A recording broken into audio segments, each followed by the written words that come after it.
5 exercises for spinal instability with Dr. Noah Volz. Spinal instability can be a cause of low back pain.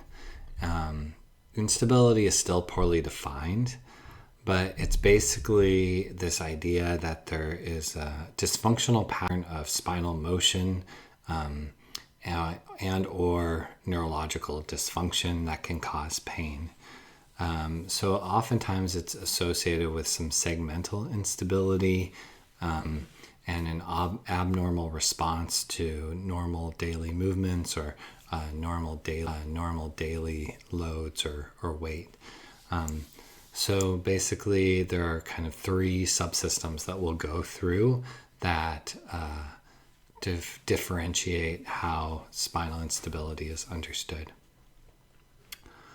Before we get too far into this, it's important to, even though we're talking about the physical aspect of pain, there are other aspects of pain as well.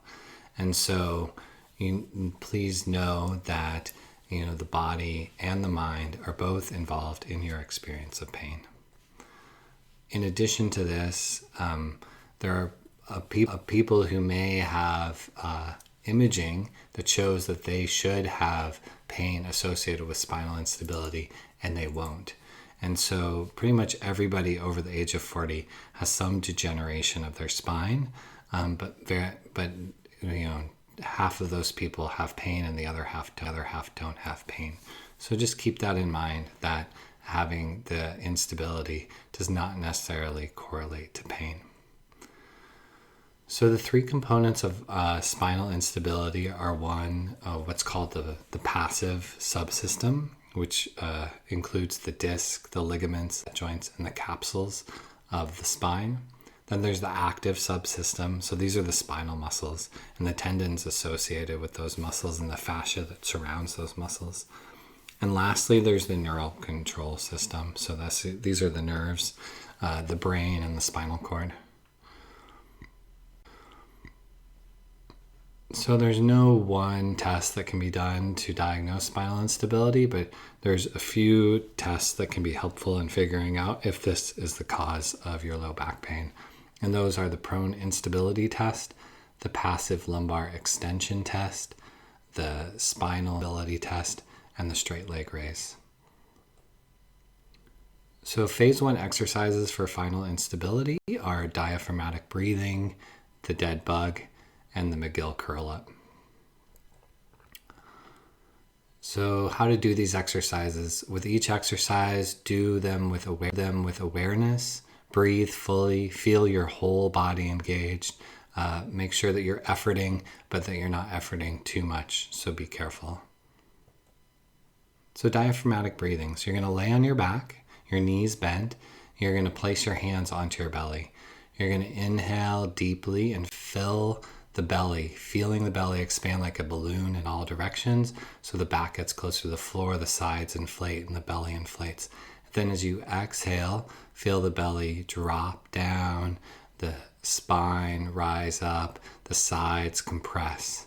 So do that a few times just to get a set diaphragmatic breathing is. And as you go through all the other exercises, try and practice diaphragmatic breathing. So next is dead bug. So you're laying on your back, the hands are above the chest, the knees are above the hips, and the heels are in line with the knees. You can stay here, or if you like, you can extend the opposite arm and leg so that they're parallel with the floor, and then bring them back to center, and then extend the opposite arm and leg on the opposite side so they're parallel with the floor, and then back to center. For the McGill curl up, you're going to want to lay on your back, bend one knee up and in, place the hands on the floor beside you, and then gently tuck the chin and bring the upper back off the floor, keeping the bottom of the shoulder blades onto the floor. This is to engage the abdominal muscles gently. So facial exercises are the side bridge and the bird dog. For the side bridge, you're on your side, and then you'll come up onto the forearm, and then you'll find your support through the forearm and the knees as you lift the hips up, bringing the hips in line with the shoulders. You can do reps here, or you can hold steady. and then switch to the other side. For the bird dog, you're on all fours. The spine is neutral. And then you're extending the opposite arm and leg. Bring the foot in line with the hip and the hand in line with the shoulder. And then coming back down and switching sides, doing the other side, other arm and other leg. And repeat like that, keeping the core engaged, practicing that diaphragmatic breathing. So those are the exercises. In general, it's recommended to do 3 sets of 10. What I would say is it really depends on where you are at. You definitely want to feel like you're efforting, like you're working maybe to 60 to 80% of your capacity, but you definitely don't want to overwork. You can tell if you've overworked, if you have, if you're really feeling like extreme pain the following day, or if you're feeling soreness for more than 3 days. So variability is important. For some people, they're going to need to modify to make these exercises easier. For other people, they're going to need to modify to make them more difficult.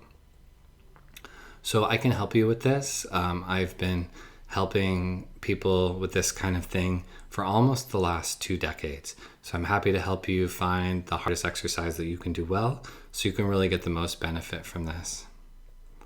So my approach is threefold: reset the system, reinforce, and retrain. So we reset in order to break the pattern of pain, doing adjustments or soft tissue work like massage. Then we reinforce the work that we've done, lifestyle practices and advice, and answering any questions that you may have on things that you commonly do. Then we retrain the system with exercises like these. So hopefully these exercises do the trick and you don't need any additional assistance. You'll know if they're working, if you're getting results as soon as you start to do them and up to a week later. But if you're not getting the results that you deserve, then please schedule with me so I can help guide you. So thank you so much for watching. It's been a pleasure presenting this for you, and I hope that this was really valuable.